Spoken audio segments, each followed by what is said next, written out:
Assalamu alaikum dear learners, welcome to AK Institute and I'm Khalid Saifullah with you.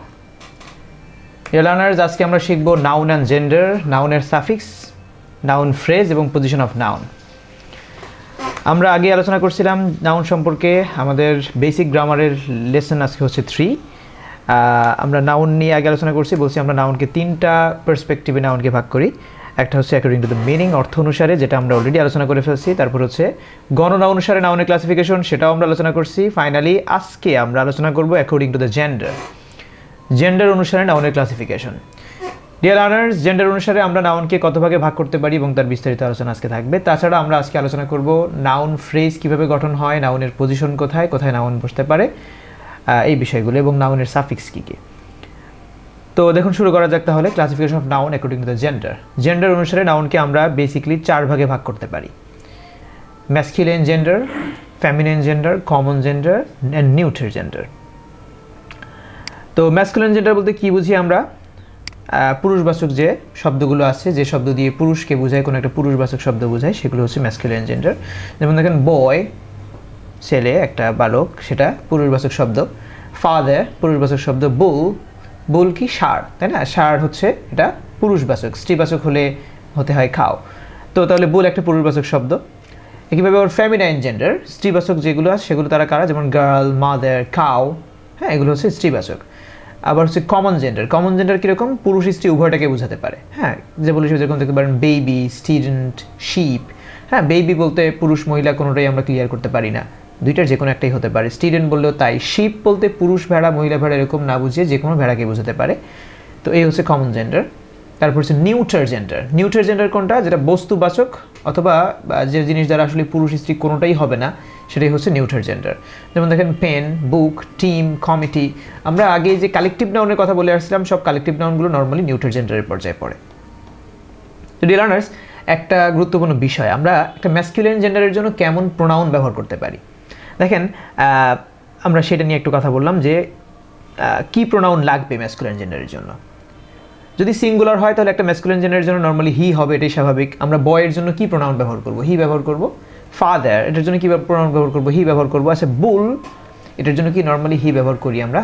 দেখেন, এই জন্য বললাম যে মানুষ ছাড়া অন্য প্রাণীর ক্ষেত্রে আমরা ম্যাসকুলাইন হলেও, পুরুষবাচক হলেও কিন্তু ইট ব্যবহার করতে পারি। তবে প্লুরাল হলে সবার জন্যই দে, মানে ম্যাসকুলাইন জেন্ডারের জন্য যে ধরনের ম্যাসকুলাইন জেন্ডারই হোক না কেন সবার জন্যই দে। শুধু আসলে ম্যাসকুলাইন জেন্ডার তা না, আমরা যদি feminine gender, common gender, neutral gender যেটাই হোক না কেন, যদি বহু বচন শব্দ হয় সবার জন্যই দে। তার মানে ধরেন পেন্স, কলম, হ্যাঁ, কলম সমূহ, কলম। এই পেন্স শব্দটার জন্য যদি প্রোনাউন ব্যবহার করি তাহলে সেটাও দে ব্যবহার করব। যদি বলি স্টুডেন্টস, তার জন্য দে ব্যবহার করব।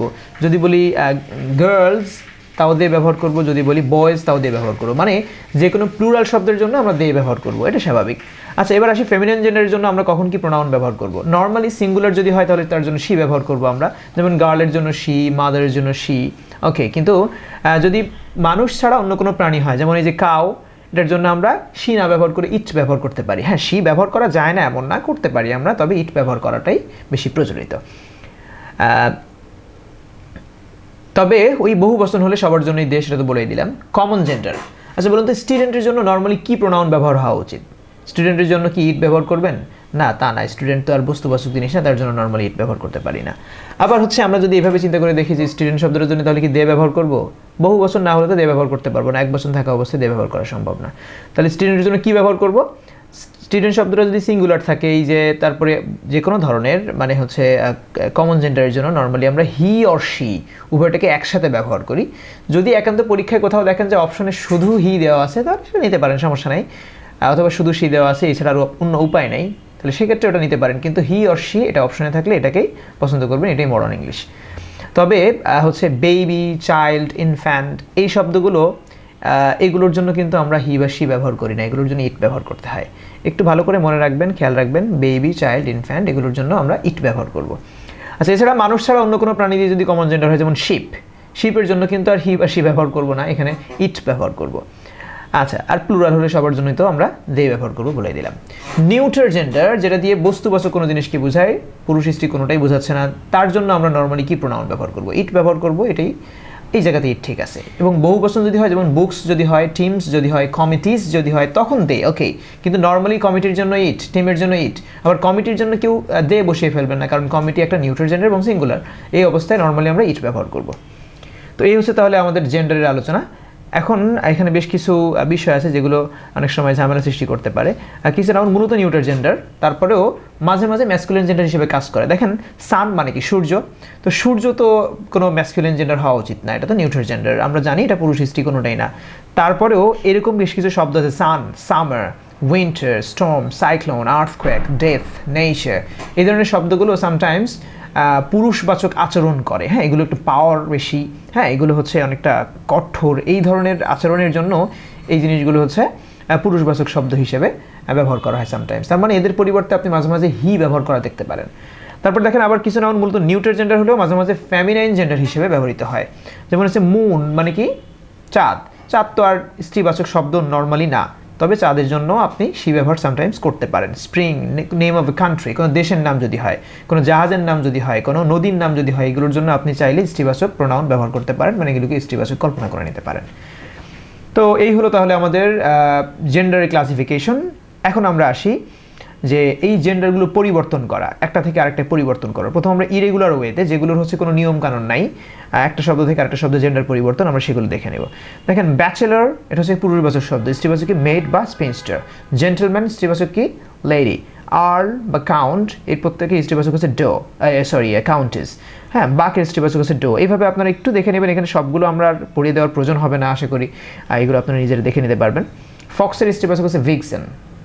হ্যাঁ, কীভাবে গ্যান্ডার, গ্যান্ডার স্ত্রীবাচক হচ্ছে গুজ। গ্যান্ডার কি রাজহাঁস, পুরুষ রাজহাঁস হচ্ছে গ্যান্ডার, স্ত্রীবাচক হচ্ছে গুজ। ড্রোন, পুরুষ মৌমাছি হলে ড্রোন, স্ত্রীবাচক হচ্ছে বি। ডগ, পুরুষ কুকুর হলে ডগ, স্ত্রীবাচক হলে বিচ। ড্রেক, রাজহাঁস যদি ওই পাতিহাঁস যদি পুরুষবাচক হয় তাহলে সেক্ষেত্রে হচ্ছে ড্রেক, স্ত্রীবাচক হলে ডাক। হ্যাঁ, কীভাবে রুস্টার হচ্ছে পুরুষ মানে যে মোরগ আর কি, যেটা মোরগ, আর হেন হচ্ছে মুরগি। কল্ট মানে হচ্ছে কি ঘোড়ার বাছুর বা ঘোড়ার শাবক, মানে যেটা সেটা হচ্ছে কল্ট, স্ত্রীবাচক হচ্ছে হেইফা। এই ধরনের মোটামুটি কল্ট স্ত্রীবাচক হচ্ছে ফিলি। তো মোটামুটি এইভাবে আপনারা দেখতে পারবেন যে হচ্ছে এই শব্দগুলো একটু মনে রাখতে হবে, মুখস্থ রাখতে হবে, এগুলো বিভিন্ন পরীক্ষা ভেবে আসতে পারে। তারপরে আসি আরও বেশ কিছু শব্দ, যেমন মাস্টার স্ত্রীবাচক হচ্ছে মিস্ট্রেস, মিসেস। মিস্টার স্ত্রীবাচক হচ্ছে মিসেস। টেইলর হচ্ছে পুরুষবাচক শব্দ, যার স্ত্রীবাচক হচ্ছে সিমস্ট্রেস। বয় বা ল্যাড, হ্যাঁ, যেটা পুরুষবাচক শব্দ, যার স্ত্রীবাচক হচ্ছে গার্ল বা ল্যাস। বিউ, বেলে। ব্রাইড গ্রুম, যেটা বর, স্ত্রীবাচক হচ্ছে ব্রাইড। হ্যাঁ, কীভাবে এরকম ফিয়ান্সি দেখবেন, ফিয়ান্সি বানানটা খেয়াল রাখবেন। তারপর হচ্ছে ম্যানের স্ত্রীবাচক হচ্ছে ওম্যান, মেইলের স্ত্রীবাচক ফিমেল। এগুলো তাহলে আস্তে আস্তে দেখতে থাকবেন। তারপর আমরা আসি হচ্ছে আরও বেশ কিছু শব্দ এরকম দেওয়া আছে, যে তালিকাগুলো এখানে দেওয়া আছে, এই তালিকাগুলো সব দেখে নেবেন। তো এখানে যেগুলো আছে সেগুলো, যেরকম স্ট্যাকের স্ত্রীবাচক হচ্ছে হাইন্ড, হ্যাঁ, নেফিউর স্ত্রীবাচক হচ্ছে নিস। তো এগুলো তো দেখে রাখলেন। কিছু আছে যেগুলো শেষে আমরা ESS যুক্ত করে করি, তাহলে সেগুলো একটু সুবিধা হয়ে যায় আমাদের, এত সেগুলো মানে হচ্ছে খুব মুখস্থ করা লাগবে বিষয়টা এরকম না। যেমন হচ্ছে অথর, স্ত্রীবাচক হচ্ছে অথরিস। এয়ার, স্ত্রীবাচক হচ্ছে এয়ারিস। এয়ার হচ্ছে উত্তরাধিকারী, তার স্ত্রীবাচক হচ্ছে এয়ারিস। এভাবে দেখবেন lion, lioness, priest, priestess, poet, poetess, shepherd, shepherdess, এরকম দেখবেন এগুলো আছে। আচ্ছা, তারপরে হচ্ছে এখানেও আরও কিছু তালিকা আমরা দিচ্ছি যেখানে ESS যুক্ত করেই হলো শেষে, কিন্তু একটু ভিতরে পরিবর্তনও আসছে। যেরকম ডিউকের স্ত্রীবাচক হচ্ছে ডাচেস। হ্যাঁ, তারপরে হচ্ছে এম্পায়ার, স্ত্রীবাচক হচ্ছে এমপ্রেস। প্রিন্সের স্ত্রীবাচক হচ্ছে প্রিন্সেস। হ্যাঁ, তারপরে হচ্ছে টাইগার, স্ত্রীবাচক হচ্ছে টাইগ্রাস। হ্যাঁ, এভাবে আপনারা দেখে নেবেন। তাছাড়া আরও শেষে বেশ কিছু হচ্ছে এমন হচ্ছে যে শেষে এ যোগ করে অথবা TRIX যুক্ত করে অথবা INE যুক্ত করে অনেক সময় আমরা জেন্ডার পরিবর্তন করি পুরুষ থেকে স্ত্রীবাচক। যেমন হচ্ছে অ্যাডমিনিস্ট্রেটর, স্ত্রীবাচক হচ্ছে অ্যাডমিনিস্ট্রেটিক্স। হ্যাঁ, আলেকজান্ডার, স্ত্রীবাচক হচ্ছে আলেকজান্ড্রিনা। হ্যাঁ, চার্লসের স্ত্রীবাচক হচ্ছে শার্লট বা চার্লিন। তারপরে হচ্ছে শার্লিন, অথবা কমেডিয়ানের স্ত্রী হচ্ছে কমেডিয়ানি। জারের স্ত্রী হচ্ছে জারিনা। এভাবে আস্তে আস্তে তাহলে দেখতে থাকবেন আমাদের এই বিষয়গুলো, তাহলে আর খুব বেশি বলার দরকার হচ্ছে না, আপনারা ভিডিও পজ করে এগুলো নোট করে নেবেন। ওকে, তারপরে হচ্ছে আমরা দেখলাম বেশ কিছু নাউনের ক্ষেত্রে আমরা 3টা রূপ দেখতে পাচ্ছি, কমন, ম্যাসকুলিন অ্যান্ড ফেমিনাইন, 3টা রূপই দেখতে পাচ্ছি। যেমন এখন একটা যদি আমরা পার্সন বলি, পার্সন শব্দটা হচ্ছে কমন জেন্ডার, পুরুষ স্ত্রী কোনোটাই আমরা ক্লিয়ার করতে পারছি না। তবে ম্যাসকুলিন হলে মেল, ম্যান বা মেল, ফেমিনাইন হচ্ছে ওম্যান বা ফিমেল। শিপ, ভেড়া, এটা কমন জেন্ডার, পুরুষ স্ত্রী উভয়টাকে বুঝতে পারে, কিন্তু পুরুষ ভেড়া হলে সেটাকে বলতে হয় র্যাম, স্ত্রী হলে ইউ। কাফ, বাছুর। হ্যাঁ, তো এটা হচ্ছে বাছুর যদি হয় এটা পুরুষবাচক হলে বলতে হয় বুলক, স্ত্রীবাচক হলে হেইফা। তারপর হচ্ছে প্যারেন্ট, প্যারেন্ট কি পিতা বা মাতা। এটা হচ্ছে যদি শুধু পিতা হয় মানে পুরুষবাচক হলে ফাদার, স্ত্রীবাচক হলে মাদার।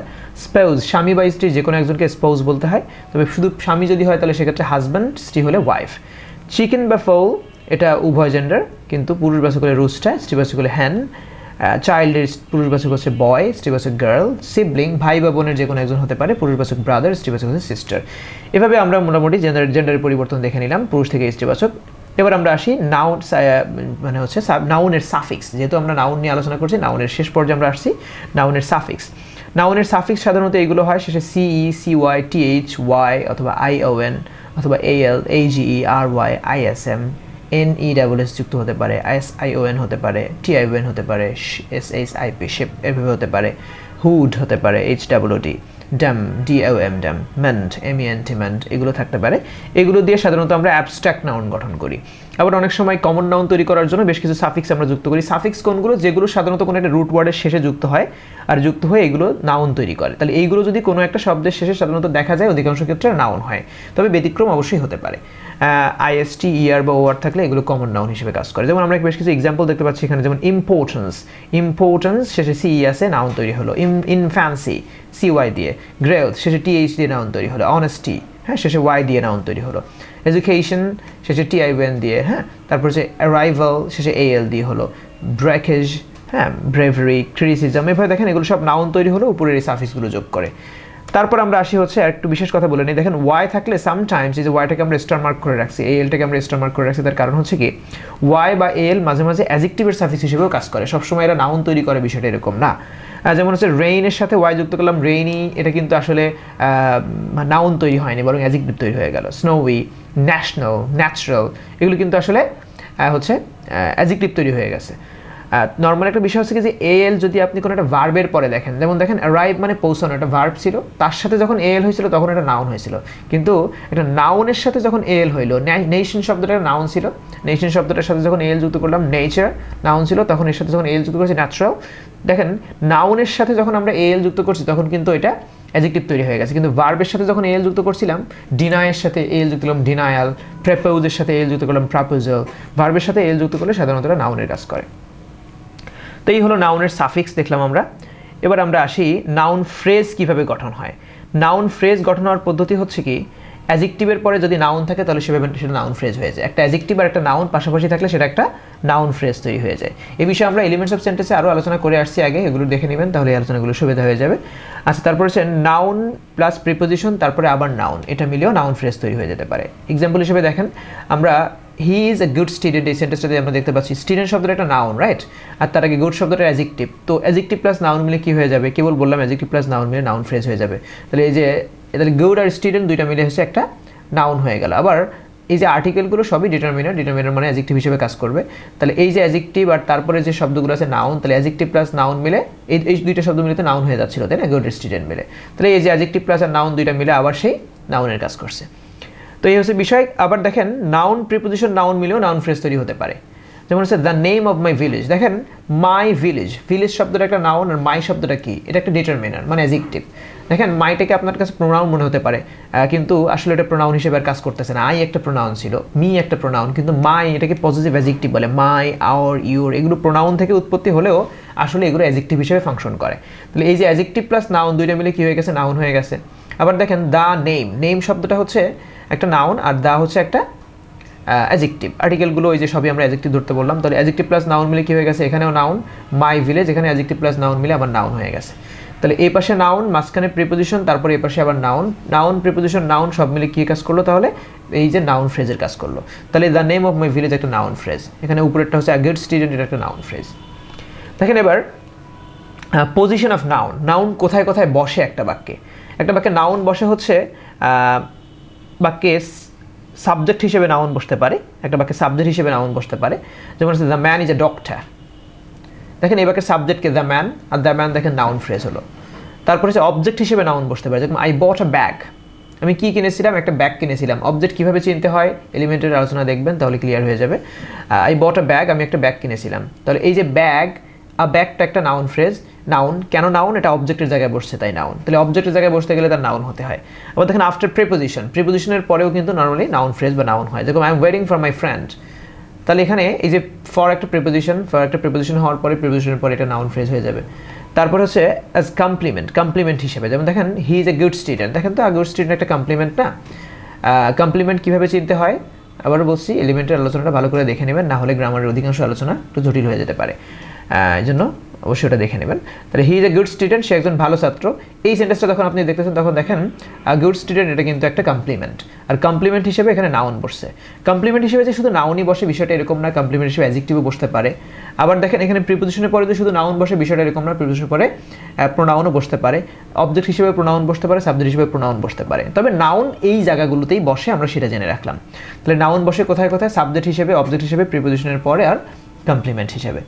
তো ডিয়ার লার্নার্স, নাউন এর সব আলোচনা আমরা তাহলে শেষ করে ফেললাম। আমাদের নাউনের আলোচনা এই পর্যন্ত ছিল। তাহলে আজকে আমাদের ক্লাস এই পর্যন্তই। এরপর আমরা প্রোনাউন সহ ধারাবাহিকভাবে অন্য লেকচারগুলো দিতে থাকবো। তো ভালো থাকবেন। আমাদের এই ভিডিওগুলোতে কমেন্ট করে জানাবেন আমাদের ভিডিওতে আর কি কি জানতে চান আপনারা, আর আমাদের ভিডিওগুলো শেয়ার করে সবার সাথে জানিয়ে দেওয়ার সুযোগ করে দিবেন। ভালো থাকবেন, ধন্যবাদ।